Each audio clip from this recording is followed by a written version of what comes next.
क्या आपने कुरुक्षेत्र में हुए युद्ध के बारे में सुना है? कहते हैं धर्म स्थापना के लिए लड़े गए उस युद्ध में इतने लोगों की जान गई थी कि वहां की मिट्टी रक्त से लाल हो गई थी।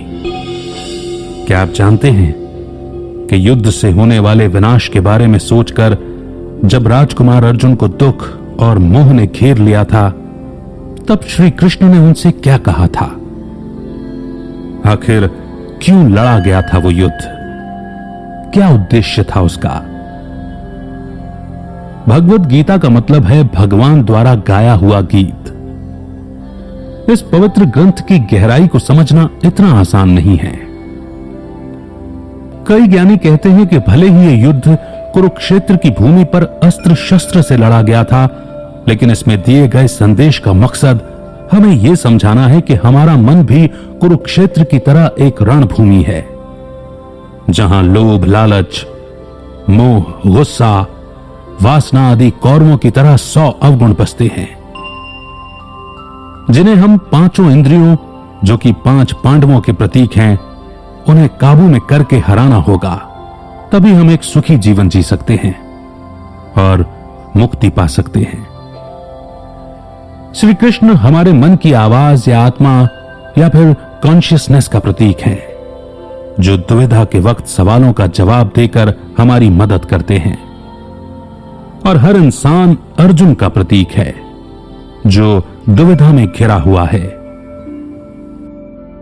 श्रीमद् भगवद गीता मात्र उपदेश नहीं देती, बल्कि इंसान को जीवन जीने का सही तरीका सिखाती है। यह अमृत रूपी ज्ञान किसी एक धर्म तक सीमित नहीं है। इसमें भगवान ने पूरी सृष्टि के लिए कई अनमोल बातें बताई हैं, जिन्हें अगर अपने जीवन में उतारा जाए तो हम अनगिनत समस्याओं से बच सकते हैं।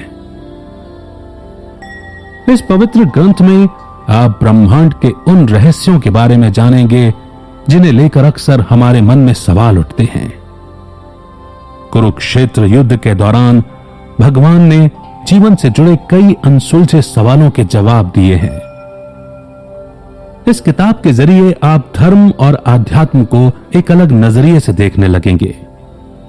इसमें बताई गई बातें आज भी बिल्कुल सटीक बैठती हैं, क्योंकि इंसान का मन अब भी उन्हीं विकारों और दुविधाओं से जूझ रहा है, जैसे कई हजारों साल पहले जूझ रहा था। और इसका कारण है अज्ञानता। इसमें बताई गई बातें अज्ञानता को दूर कर मन में ज्ञान का दीपक जलाती हैं, जिससे इंसान सब कुछ साफ साफ समझने लगता है और उसका बेचैन मन शांत हो जाता है। इन बातों को आप अपने जीवन के हर पहलू में उतार कर परख सकते हैं। देखा जाए तो जीवन यात्रा एक समुद्र की तरह है, जिसमें हमें एक किनारे से दूसरे किनारे तक पहुंचना होता है। तूफान और लहरें वो चुनौतियां हैं जिनका सामना हमें इस सफर के दौरान करना पड़ता है। और ये पवित्र ग्रंथ, जो समय और काल चक्र से परे है, ये वो नाव है जो हमें सही रास्ता दिखाती है, निराशा और अंधकार में डूबने से बचाती है। तो आइए शुरू करते हैं श्रीमद् भगवद गीता का पहला अध्याय, विषाद योग।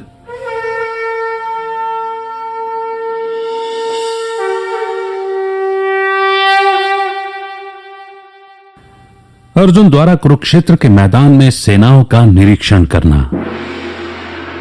कुरुक्षेत्र के मैदान में दोनों ओर सेनाएं तैयार खड़ी थीं। तनाव के कारण हवा में अजीब सा भारीपन था। एक ओर थे 5 पांडव भाई, जिनकी सेना में कई शूरवीर शामिल थे।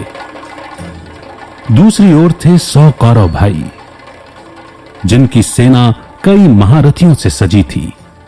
और श्री कृष्ण की नारायणी सेना ने उनके बल को और भी बढ़ा दिया था।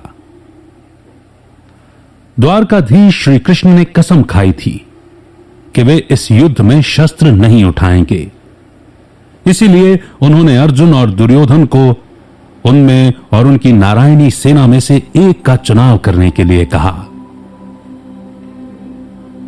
अर्जुन ने श्री कृष्ण को चुना क्योंकि अर्जुन उनका परम सखा यानी कि मित्र था, इसीलिए उनका मार्गदर्शन करने के लिए श्री कृष्ण उनके सारथी बने।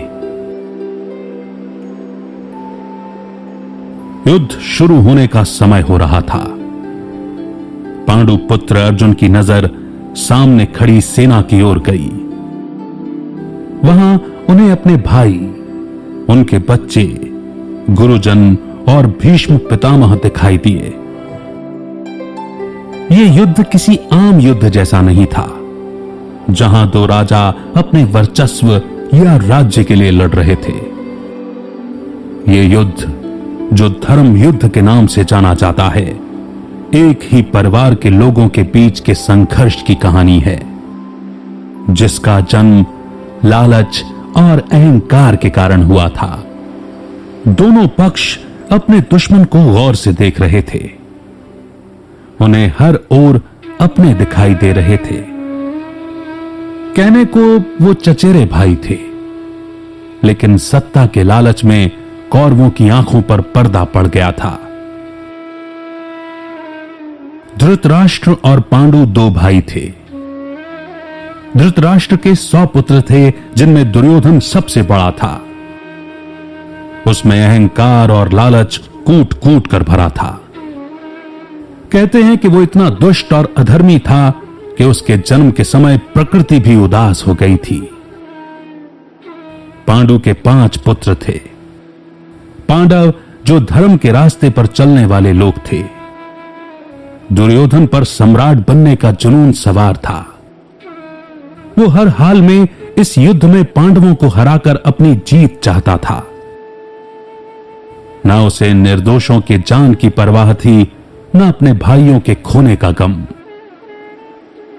उसे पूरा यकीन था कि भीष्म पितामह, अंगराज कर्ण, अश्वत्थामा और गुरु द्रोणाचार्य जैसे महारथियों का साथ होने से उसकी जीत निश्चित थी।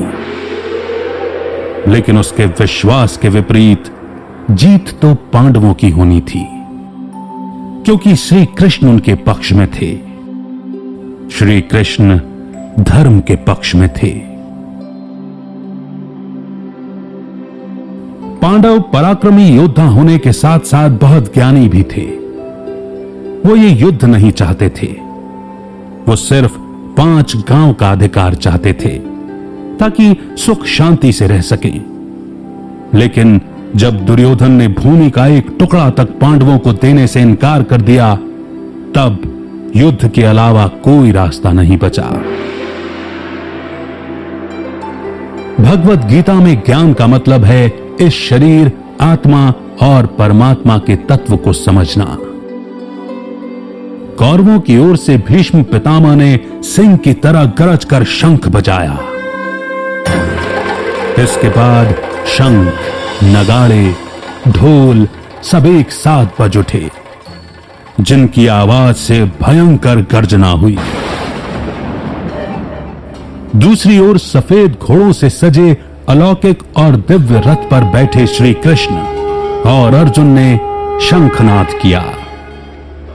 उनके पक्ष में बाकी भाइयों ने अलग अलग दिव्य शंख बजाए। उन सभी के शंख की गूंज से धरती और आकाश दोनों कांप उठे। जैसे जैसे रथ आगे बढ़ने लगा, सामने अपने लोगों को देखकर अर्जुन का मन गहरे दुख और विषाद से भर गया। जब उन्हें अपनी दुविधा का कोई हल, कोई जवाब नहीं मिला, तो उन्होंने श्री कृष्ण को अपने मन की पीड़ा बताई। हालांकि ये बातचीत अर्जुन और श्री कृष्ण के बीच हुई थी, लेकिन दोनों ओर की सेनाएं और सभी लोग उनकी बातें सुन पा रहे थे। श्री कृष्ण ने उनके बेचैन मन को शांत करने के लिए हर सवाल का जवाब दिया। जैसा कि हमने आपको पहले बताया कि गीता के इतने वर्जन्स हैं कि उनमें अलग अलग बातें पढ़ने और सुनने को मिलती हैं। हमारी दृढ़ मान्यताओं के अनुसार इस बातचीत के दौरान श्री कृष्ण ने समय को रोक दिया था और गीता का यह दिव्य संवाद श्री कृष्ण और अर्जुन के बीच में ही हुआ था। वहीं धृतराष्ट्र के सारथी संजय को महर्षि व्यास ने दिव्य दृष्टि प्रदान की थी, जिसके चलते वे हस्तिनापुर से कुरुक्षेत्र में हो रही घटनाओं को देख सकते थे, सुन सकते थे, और उन्होंने श्री कृष्ण और अर्जुन के बीच में हो रहे इस संवाद और युद्ध का आंखों देखा हाल धृतराष्ट्र को सुनाया। हम में से बहुत लोग ये भी जानते हैं कि महाभारत साक्षात्कार के द्वारा लिखी गई। महर्षि वेदव्यास साक्षात्कार करना और उसे लिखना एक साथ नहीं कर सकते थे, तो उन्होंने श्री गणेश जी की मदद ली थी, और श्री गणेश जी इसी बात पर राजी हुए थे कि जब तक महर्षि वेदव्यास बोलते रहेंगे वे लिखते रहेंगे। ज्यों ही महर्षि वेदव्यास पॉज लेंगे या विराम लेंगे, श्री गणेश जी लिखना छोड़ देंगे। बहरहाल अर्जुन के बेचैन मन को शांत करने के लिए श्री कृष्ण ने उनके हर सवाल का जवाब दिया, और तब ये महान ग्रंथ